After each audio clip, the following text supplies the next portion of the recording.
आणविक सिद्धांत यानी kinetic molecular theory of matter यानी मॉलिक्यूलर थ्योरी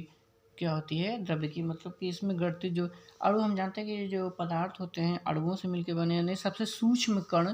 ये अणु से मिलकर बने होते हैं पदार्थ। जितने भी द्रव्य होंगे यानी कि सूक्ष्म कण इनका पाया जाता है अणु होता है, इन्हीं से अणु बने होते हैं। अणु जो होते हैं सब में अलग अलग प्रकार के होंगे, लेकिन जो द्रव्य होगा एक ही प्रकार का द्रव्य जो कहलाएगा, उसमें समान प्रकार के अणु होते हैं। जो समान प्रकार यानी जैसे मान लीजिए हमारा कोई वस्तु ठोस है, तो ठोस में जितने अणु होंगे ये सब एक ही प्रकार के होंगे, इसमें अलग नहीं होगा। और गैस है तो गैस में जितने भी होंगे ये सारे अणु जो होंगे इनके एक समान होंगे, अलग अलग। लेकिन ये अणु जो होंगे दोनों जो अलग अलग द्रव्य जो होंगे उनमें अलग अलग पाया जाएगा। अणु एक मतलब एक पदार्थ में जब होंगे तो एक ही तत्व होंगे, तो इसमें तो एक ही जैसे होंगे। लेकिन जब अलग अलग पदार्थ होंगे तो उसमें अणुओं की संख्या या अणु जो होते हैं वो अलग अलग प्रकार के होते हैं। इसमें एक जैसे अणु नहीं होंगे यानी एक दूसरे से भिन्न होते हैं। इस तरह कह सकते हैं द्रव्य के अणु जो होते हैं जिस प्रकार के परमाणुओं से बने होते हैं, अणु जिस प्रकार के परमाणुओं से बने होते हैं, और द्रव्य का रासायनिक गुण यानी अणु जो होता है ये जिस प्रकार के परमाणुओं से, अणु के अंदर परमाणु होते हैं तो ये जिस प्रकार के परमाणुओं से बनेंगे यानी जिस प्रकार का परमाणु होगा तो अणु क्या दिखाएगा, उनका रासायनिक गुण दिखाएगा। यानी परमाणुओं की इस स्थिति मतलब किस तरह के है यानी टाइप्स जो बताएगा, इनका परमाणुओं का जो टाइप होगा इसके अकॉर्डिंग बताएगा उसके परमाणु के द्रव्य की रासायनिक गुण को बताएगा। रासायनिक क्वालिटी जो होगी इसको शो करेगा। यानी परमाणुओं की स्थिति के परमाणुओं का प्रकार जो होगा, टाइप्स जो होगा किस तरह के हैं, ये इसके रासायनिक गुण को दर्शाएगा। और ये अणु किस प्रकार बंधे हुए हैं यानी कैसे बॉन्ड बनाए हुए हैं, किस तरह से बने हुए हैं, सिंगल बॉन्ड है कि डबल बॉन्ड है कि ट्रिपल बॉन्ड है, तो इस तरह से इसमें शो करेगा। या किस तरह से आयनित किए गए हैं, वियोजित हुए हैं, उसके अकॉर्डिंग ये जो परमाणु किस प्रकार से बॉन्ड बनाएंगे तो इनके भौतिक गुण को शो करेगा। यानी बॉन्ड जो बनाएंगे किस तरह से बंधे हुए हैं, ये बाहर के यानी बाहरी स्ट्रक्चर को गुण बनाएगा, यानी भौतिक गुण को इस तरह फिजिकल प्रॉपर्टीज को बताता है। क्योंकि जो एक ही प्रकार के जब अणु होते हैं तो इनके सिचुएशन के आधार पे बताएगा। जैसे हमारा ग्रेफाइट है, ग्रेफाइट और जो डायमंड हमारा होता है ये दोनों क्या होता है, कार्बन रूप होता है। कार्बन ये भी हमारा कार्बन है, कार्बन, लेकिन इनकी संख्या जो होती है हेक्सेन में भी होगा, हेक्सेन में भी, लेकिन इनकी सिचुएशन के आधार पे किस प्रकार से बॉन्ड बनाते हैं उसी के अकॉर्डिंग इनका नेचर अलग होता है। जैसे इनके नेचर के साथ, जैसे ये हमारा ग्रेफाइट है, इसका स्ट्रक्चर जो होगा इस तरह से जो अणु होंगे 6 इसमें भी है हेक्सेन, लेकिन इनका जो व्यवस्थित स्ट्रक्चर संरचना होगा इस तरह से इनके मॉलिक्यूल जो होंगे बंधे हुए हैं। और इनके जो होंगे डायमंड इस तरह से बंधे होते हैं, एक के ऊपर एक जैसे तय रखी गई है, इस तरह से स्ट्रक्चर होता है। तो ये हमारे कठोर, ये काफ़ी मुलायम हो जाता है, ग्रेफाइट को हम काट सकते हैं लेकिन सॉफ्ट होगा। ये जो होगा हमारा बड़े हार्ड होगा, यानी काफ़ी सख्त होता है, काफ़ी कड़ा हो जाता है, इसमें हम कह सकते हैं। यानी काफ़ी ठोस होगा, इस तरह से कह सकते हैं, काफ़ी मजबूत होता है। तो ये हमारा इसके अकॉर्डिंग होगा, यानी परमाणु की सिचुएशन के आधार पर किस तरह से बॉन्ड बने हुए हैं उसके अकॉर्डिंग फिजिकल बताएगा, और किस तरह के परमाणु हैं यानी टाइप्स जो होगा वो हमारा रासायनिक सिचुएशन को दिखाता है। फिर द्रव्य में एक अणु से दूसरे अणु के बीच जो खाली स्थान होता है, जैसे ये मान लीजिए अणुओं की स्ट्रक्चर है जिस तरह से बना हुआ है, इनके बीच में जो गैप होगा या इस तरह से स्ट्रक्चर जो गैप होगा, इनके जो गैप होगा, खाली स्थान जो होगा इनमें पाया जाएगा, रिक्त स्थान कह सकते हैं, खाली स्थान अणुओं के बीच में। जैसे ये हमारे मॉलिक्यूल्स हैं, ये इनके मॉलिक्यूल्स, तो इनके बीच जो गैप है, ये प्लेस है, ये स्थान होता है, इसे अंतरा अणुक स्थान कहते हैं। इसे अंतरा अणु, क्योंकि अणुओं के बीच में है तो अंतरा अणुक स्थान कहलाएगा। यानी कह सकते हैं inter molecular space, inter molecular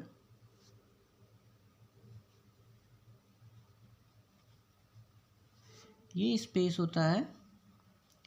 inter molecular space यानी अणु के बीच जो स्थान होगा इसे इसको जो गैप होता है इसी को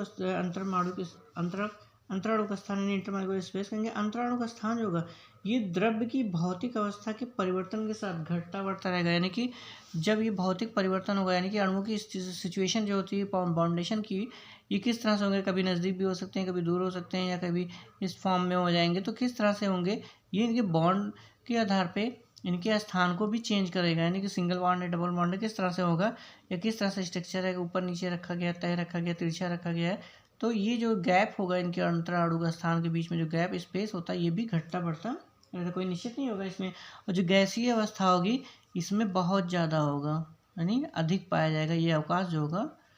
सबसे अधिक होता है। जिस तरह से इसमें चेंज होगा काफ़ी अधिक। फिर द्रव के अणुओं के बीच जो आकर्षण और प्रतिकर्षण बल लगता है, यानी द्रव जो होते हैं, अणु जो होते हैं, इन दोनों के बीच में आपस में एक अट्रैक्शन होता है, यानी किस तरह से बंधे हुए हैं, कौन सा होगा, तो ये इनको बीच आकर्षण बल लगेगा या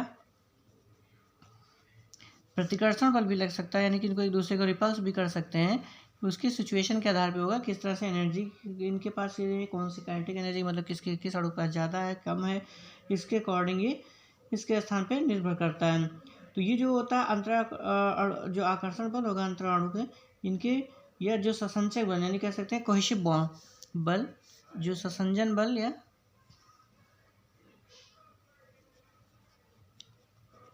कोहेसिव फोर्स लगता है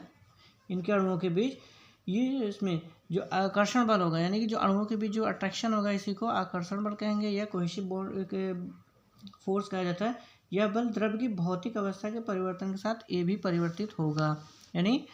इसमें कह रहे हैं जब भौतिक परिवर्तन होगा, स्ट्रक्चर में बदलेगा भौतिक परिवर्तन के अकॉर्डिंग, ये भी हमारा इसमें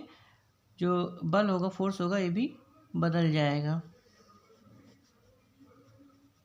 क्योंकि एनर्जी के ऊपर डिपेंड करता है सारी चीज़ें कि अणुओं में किस प्रकार की एनर्जी दी जा रही है, एक्स्ट्रा दी जा रही है, बाहर से होगी कि अंदर से होगी, किस तरह से एनर्जी दी जा रही है, इसी के अकॉर्डिंग इसमें कंफर्म किया जाएगा। फिर द्रव के अणु जो सदैव गतिशील होते हैं, यानी ये मॉलिक्यूल जो होते हैं, इनके जो होते हैं ये आपस में जैसे होते हैं एक दूसरे को वाइब्रेट करते हैं, तो ये गतिशील होते हैं, इधर इधर मतलब दोनों डायरेक्शन लेफ्ट राइट साइड में वाइब्रेशन जैसे होता है, इस तरह से मूव करते रहते हैं। यानी इस गति में आणविक गति जो होती है, इसी को मतलब जो मूव करते हैं अणु जो, ये इसी को आणविक गति कहा जाता है या मॉलिक्यूलर मोशन होगा।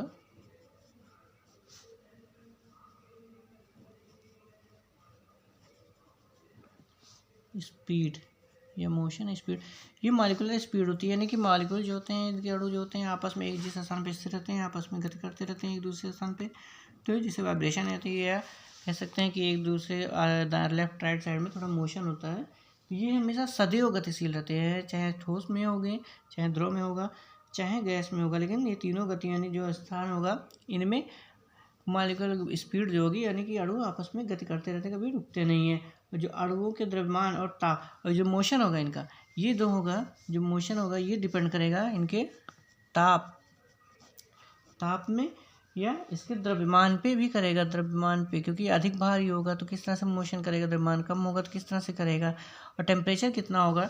अधिक तापमान है तो उसको अधिक द्रव्यमान है तो उसको अधिक ताप देना पड़ेगा, अधिक तापमान और कम है तो उसमें कम में ही अधिक मोशन करेगा, तो इस तरह से इसमें डिपेंड करेगा। फिर अणुओं के द्रव्यमान तथा वेग के कारण इसमें गतिज ऊर्जा होती है, क्योंकि E=mc² होता है ये, तो उसका काइनेटिक एनर्जी जो होगा इनमें द्रव्यमान, जो गतिज ऊर्जा इसमें होती है अणुओं में, जो गतिज ऊर्जा होगी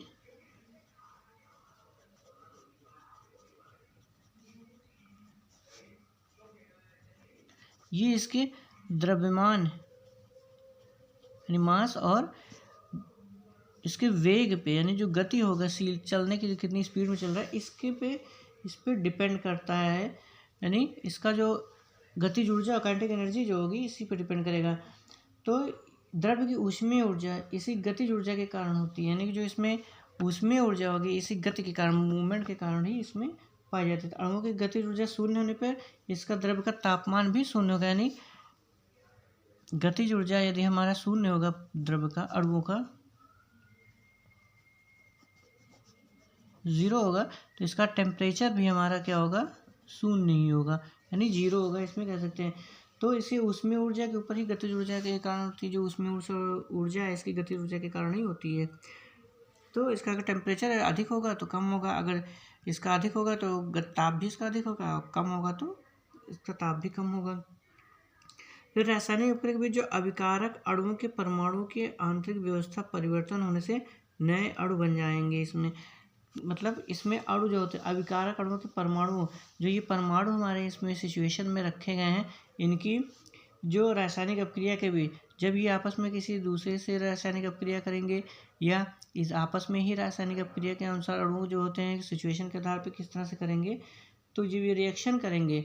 तो इनकी व्यवस्था, आंतरिक व्यवस्था जिस तरह से ये इसमें पाया गया, आंतरिक व्यवस्था किस तरह से कार्बन परमाणु रखे गए हैं, व्यवस्थित किए गए हैं। तो जब आपस में बॉन्ड बनाएंगे, मान लीजिए यहाँ का मॉलिक्यूल इससे जुड़ने की कोशिश करता है तो ये यहाँ से हट के इसके बॉन्ड टूट के इधर आएगा, तो ये स्ट्रक्चर जो होगा एक्सिन यहाँ पे निकल के आएगा। तो जब यहाँ से निकलेगा तो इसकी सिचुएशन चेंज होगी, जो चेंज होगी तो इसमें आंतरिक व्यवस्था परिवर्तित होगी। तो परिवर्तन होने के कारण ये नए प्रकार के अणु इसमें बन जाएंगे। जैसे कार्बन के हम जानते हैं कि बहुत सारे परमाणु होते हैं, तो कार्बन की व्यवस्था के आधार पर ही इनके ढेर सारे रूप पाए जाते हैं, अपर रूप भी होते हैं, तो इसके अकॉर्डिंग ये बनेगा। तो जिनके गुणधर्म जो होंगे अभिकारक के अणुओं से भिन्न हो जाएंगे, जो अभिकारक था मेन था उसके अणुओं से इसमें डिफरेंट हो जाएंगे। फिर एक ही अणुसूत्र के कई अणु अलग अलग संरचना के हो सकते हैं। एक ही अणुसूत्र, एक ही अणुसूत्र, जैसे मान लीजिए C2H6 है, तो ये अणुसूत्र संख्या जो है इसमें इनकी जो होगी अलग अलग संरचना आएगी, क्योंकि इनके जो बाउंडेशन के तरीके होंगे इसमें अलग अलग होगा। जैसे इसी में कार्बन कार्बन सेम होने के कारण ये इसमें कार्बन, लेकिन सिचुएशन के आधार पर ही इसमें डिफरेंट, यानी अणुसूत्र जो इसमें बदलेगा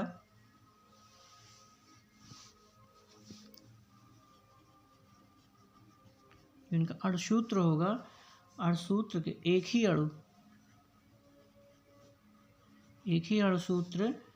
के कई अणु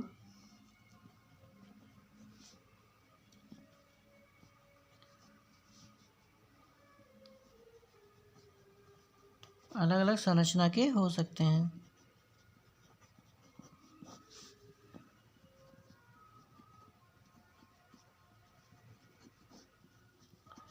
मतलब एक ही अणुसूत्र के, मतलब एक ही प्रकार के अणुसूत्र होगा, उनके अणुओं की जो होंगी अलग अलग संरचना हो सकती है, यानी कि अलग अलग तरह से बॉन्ड बना सकते हैं।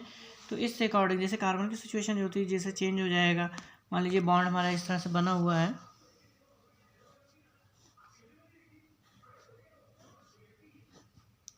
इस तरह से बॉन्ड बना है, मान लीजिए सिंगल बॉन्ड ही हमारा एक करके बना हुआ है, तो इसका स्ट्रक्चर अलग होगा। तो फिर बॉन्ड बनाने का तरीका मान लीजिए इसी तरह से हमने दूसरा स्ट्रक्चर बनाया,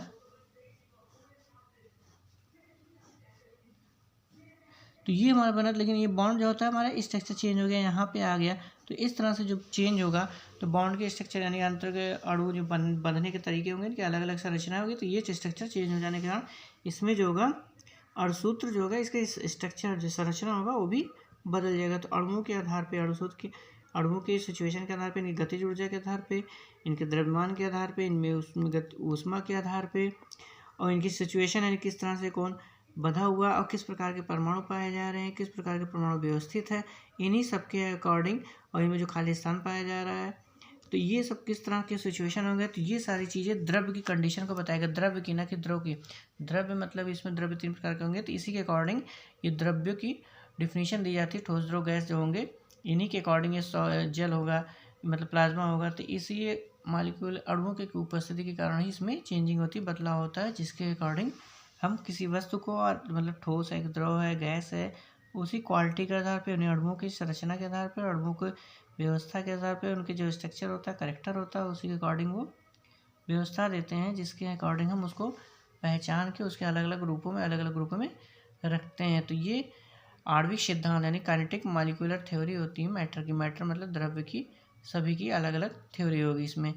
यह द्रव्य के गणों के गतिज आणविक सिद्धांत, गतिज गति के कारण काइनेटिक एनर्जी जो उसमें एनर्जी है उसमें इसी के अकॉर्डिंग इसमें दी गई है।